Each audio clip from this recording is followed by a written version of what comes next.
مارکہ حق اور بنیان المنصوب کے حوالے سے ملک بھر میں مختلف تقریبات کا انعقاد کیا گیا۔ بہت سے پاکستانی عوام اس کے حق میں اور بہت سے اس کی مخالفت میں بات کرتے ہیں۔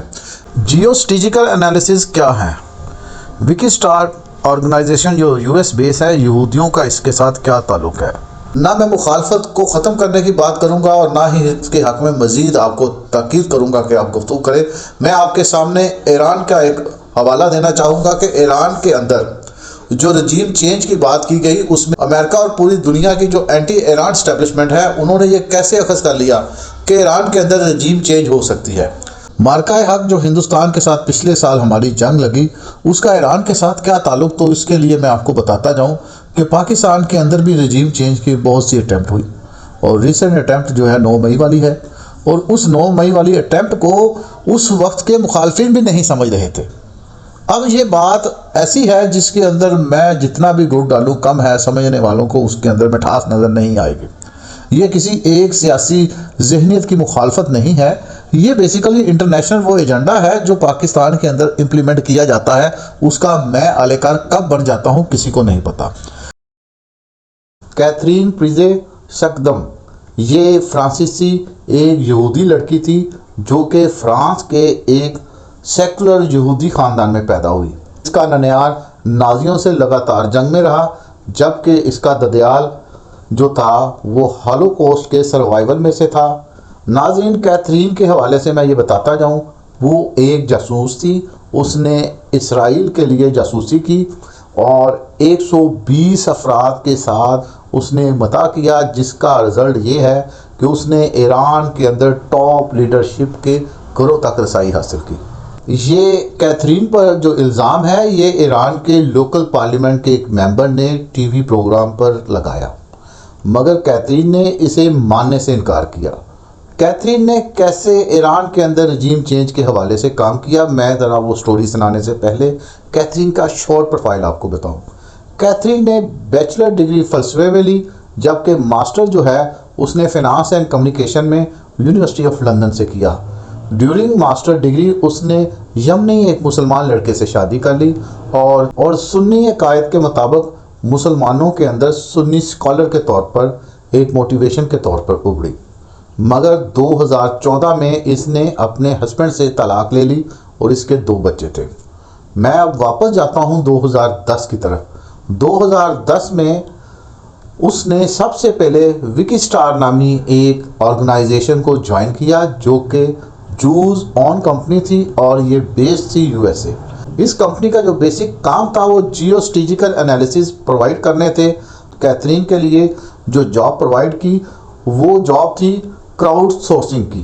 اب یہ 2 ایسے ٹرمنالوجی کے نام میں نے آپ کے سامنے رکھ دیے کہ پاکستان کے بڑے سے بڑے اینکر کو نہیں پتا۔ جیو اسٹریٹجیکل انالیسز کیا ہے؟ بظاہر یہ صرف ایک نام ہے، لیکن یہ ایک ایسی سائنس ہے جس کے تھرو آپ کسی بھی ملک کے مکمل ڈیٹے پر کنٹرول حاصل کر سکتے ہیں۔ آپ کے علم میں ہوتا ہے کہ اس ملک میں کب آپ چاہیں جو چاہیں کر سکتے ہیں، مثلا اس کی فارن پالیسی، ان کی لوکل پالیسی، ان کی فائنانس پالیسی، حتیٰ کہ آپ کے علم میں یہ بھی ہوتا ہے کہ اس ملک کے اندر کس بنا پر یہ ملک ترقی کر سکتا ہے اور کس بنا پر اس ملک کے اندر امن و امان کے اندر خرابی پیدا کی جا سکتی ہے۔ یہ ایک مکمل سائنس ہے اور جس کو یہ ادارہ پراپر کام کر کے اس کا ڈیٹا حاصل کر رہا تھا۔ کیتھرین کی جو ڈیوٹی تھی وہ کراؤڈ سورسنگ کی تھی۔ کراؤڈ سورسنگ سے مختصراً بیان یہ ہے کہ ہم خیال لوگوں کے گروپ بنانا جو ایک دوسرے کو نہیں جانتے، مگر وہ لوگ کسی ایک پلیٹ فارم پہ اکٹھے ہو جائیں، مثلا سوشل میڈیا ہو گیا یا واٹس ایپ گروپ وغیرہ، جو لوگ ایک دوسرے تک پہنچ نہیں سکتے مگر ہم خیال ہونے کی وجہ سے وہ ایک پلیٹ فارم پہ اکٹھے ہو جاتے ہیں۔ تو کیتھرین نے ایران کے اندر کراؤڈ سورسنگ کا کام کیا اور بے پناہ اس کو اس کے فوائد حاصل ہوئے۔ اس نے وہاں پر اہل تشیع مسلک کے اندر ریسرچ کی اور اہل تشیع سکالر کے طور پر ابھری، اور اس نے فرانس سے کافی ایران کے حق میں کالم لکھے۔ اب کیتھرین ہے کیا؟ کیتھرین وہ جرنلسٹ تھی جسے رشین انٹرنیشنل افیئر کونسل کی ممبر ہونے کا اعزاز حاصل ہے۔ کیتھرین ریڈیو آف ایران کے ساتھ منسلک رہی۔ کیتھرین سعودیہ کی آن ایک کمپنی ہے جو ایک پبلشر رسالہ تھا مجلہ، یہ اس کے ساتھ منسلک رہی۔ کیتھرین پریس ٹی وی ایران جو کہ اسٹیٹ آف آن ایک آرگنائزیشن ہے اس کے ساتھ منسلک رہی۔ کیتھرین جو تھی وہ تسنیم نامی ایک نیوز ایجنسی سے منسلک رہی جو سیمی گورنمنٹ ایران کی تھی۔ اسی طرح کیتھرین مہر نیوز کے ساتھ منسلک رہی جو کہ سیمی گورنمنٹ آرگنائزیشن تھی ایران کی۔ کیتھرین کی رسائی اس حد تک تھی کہ خامنائی کے جو آفیشیلی ویب سائٹ تھی وہاں پر اس کے آرٹیکل پبلش ہوتے تھے۔ کیتھرین اس قدر شارپ اور تیز تھی کہ اس نے اپنے سورسنگ کے تھرو خامنائی کے ساتھ ایک ملاقات کی اور اس ملاقات کا دورانیہ 15 منٹ کا تھا۔ یہ 2022 کا کیتھرین ایران کے اندر آخری اس کا قیام تھا جب اس نے یہ محسوس کیا کہ اس اللہ کے ولی کے سامنے میں مزید گفتگو یا بیٹھوں گی تو میں اپنے کانفیڈنس کو لوز کر جاؤں گی، میں پکڑی جاؤں گی، اور اس کے بعد اس نے ایران چھوڑ دیا۔ 2010 سے شروع ہونے والی کہانی جس کا پہلا سفر 2017 میں ایران میں ہوا، سنی مسلک کی اسکالر سے لے کر اس نے ایز اے تشیع اسکالر کے طور پر خود کو ایران میں خوب منوایا۔ کیتھرین کے بارے میں بہت سی باتیں جو کیتھرین نے خود اسرائیلی نیوز کے تھرو پبلش کی وہ یہ کہ وہ ایران کی جو ڈیپ اسٹیبلشمنٹ تھی وہاں تک جانے میں کامیاب ہوئی۔ کیتھرین نے ان کی جو ٹاپ قیادت تھی ان کے حوالے سے بہت سا ڈیٹا اسرائیل کو دیا۔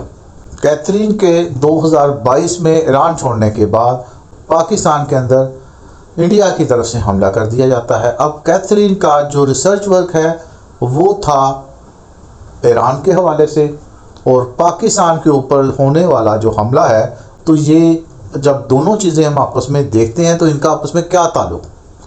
کیتھرین نے جاسوسی کی ایران میں اس کو جو رجیم چینج کا ٹاس دیا اس نے اس کی سورسنگ کی۔ پاکستان کے ساتھ اس کا کیا تعلق؟ یہ وہ باتیں ہیں جو ان پڑھ، جاہل اور گوار لوگوں کی سمجھ میں نہیں آئے گی۔